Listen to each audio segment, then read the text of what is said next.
भगवान शंकर का गुणगान कर रहा है। माता पार्वती जी के साथ में शिव जी का मंगल विवाह हुआ। शिव दूल्हा बने, पार्वती दुल्हन बनी।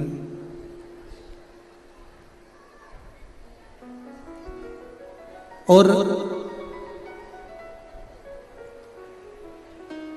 दोनों का मंगल विवाह होने के बाद में जब गृहस्थ जीवन की जो शुरुआत, एक बात थोड़ा सा अपने जीवन में उतारिए।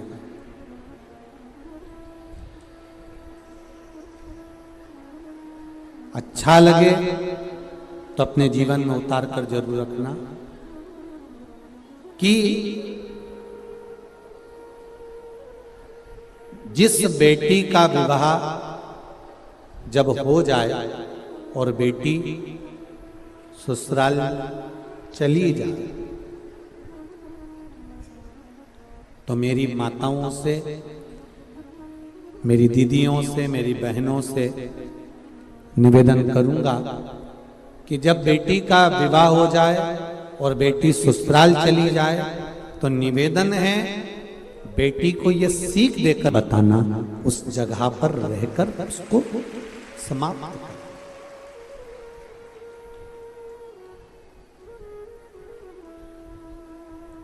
उस जगह पर रहकर उस ससुराल का जो कोई बात है तो उसको ससुराल में समाप्त करा जाए।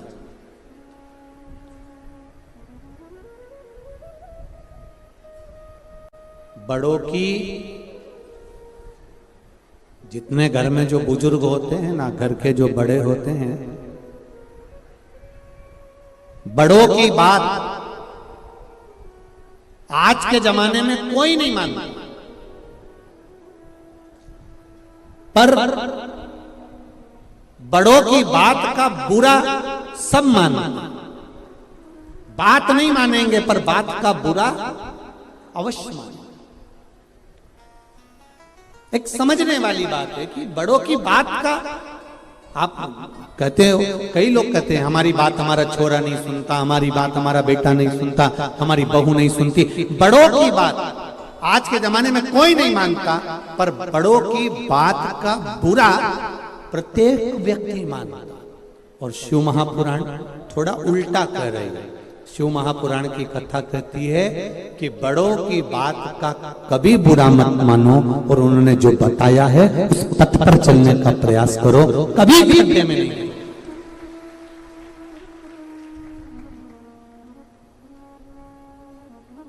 बड़ों की बात अगर मानकर चलोगे तो जिंदगी में कभी नीचे नहीं गिरोगे। एक बड़ा सुंदर संवाद आता है, एक लड़के की शादी नहीं हो रही और लड़के की शादी नहीं हो रही, बड़े परेशान हो गए लड़के के मम्मी पापा, पिताजी, माताजी कि लड़के की शादी नहीं हो रही। एक जगह पर लड़के की शादी पक्की और लड़के की शादी पक्की हुई, पर लड़की वालों ने एक बात लड़के वालों से कह दी कि शादी हम एक शर्त पे करेंगे कि बारात में कोई बुढ़ा नहीं आए। अब देखिए जरा शिव पुराण की कथा का स्मरण करिएगा। हम शादी करने को मना नहीं कर रहे हैं, हम शादी जरूर करेंगे, पर एक शर्त है कि शादी में कोई बुढ़ा नहीं आएगा। ठीक है साहब, हम बुजुर्गों को लेकर नहीं आएंगे, हम बड़े को लेकर नहीं आएंगे, हम लड़की, ठीक, लड़का तो कम से कम शादी हो जाए, लड़के की शादी तो हो जाए। बेचारा 32 साल का हो गया, 35 साल का हो गया और उसकी शादी नहीं हो रही है, तो कम से कम शादी तो हो जाएगी। हाँ भर दी। बारात की तैयारी हुई। घर में जो फूफा जी थे बुजुर्ग, उन्होंने कह दिया चाहे कुछ भी हो जाए, मैं बस के नीचे मर जाऊंगा पर बारात में जाऊं। सबने मना करा, साहब देखो फूफा जी तुम मत जाओ, और देखो ये अच्छी बात नहीं है, उन्होंने मना कर दिया था कि कोई बुढ़ा नहीं आएगा,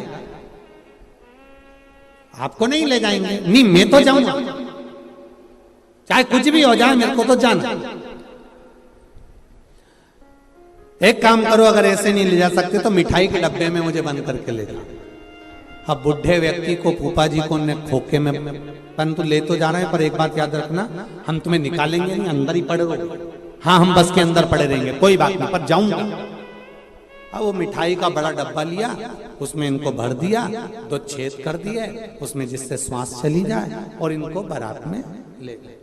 अब शादी की तैयारी हुई, लड़का घोड़ी पे तैयार हुआ, तैयार होकर लड़की के दरवाजे पर पहुंचा।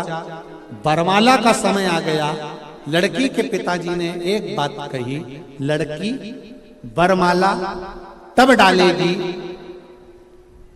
एक शर्त पर, लड़की बरमाला तब डालेगी जब हमारे गांव की नदी में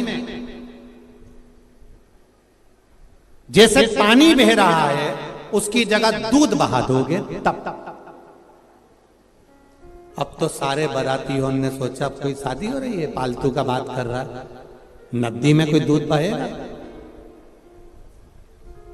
बहुत कठिन काम। सब के सब लड़के को लेके वापिस बस में बैठने लगे।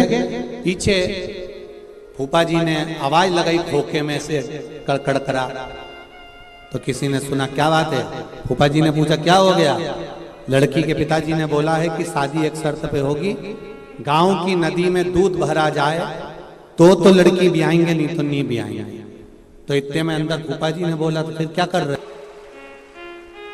इतने में सारे बस के बैठे हुए सब नीचे उतर गए और उन्होंने लड़की के पिताजी से कहा कि साहब आप नदी का पानी रोक दीजिए, हम नदी में दूध भर देंगे। इतने में लड़की के पिताजी बोले बारात में जरूर कोई बुढ़ा आया है, बारात में जरूर कोई डोकरा आया है, बूढ़ा व्यक्ति आया, ये निश्चित था। शिव पुराण कह रही है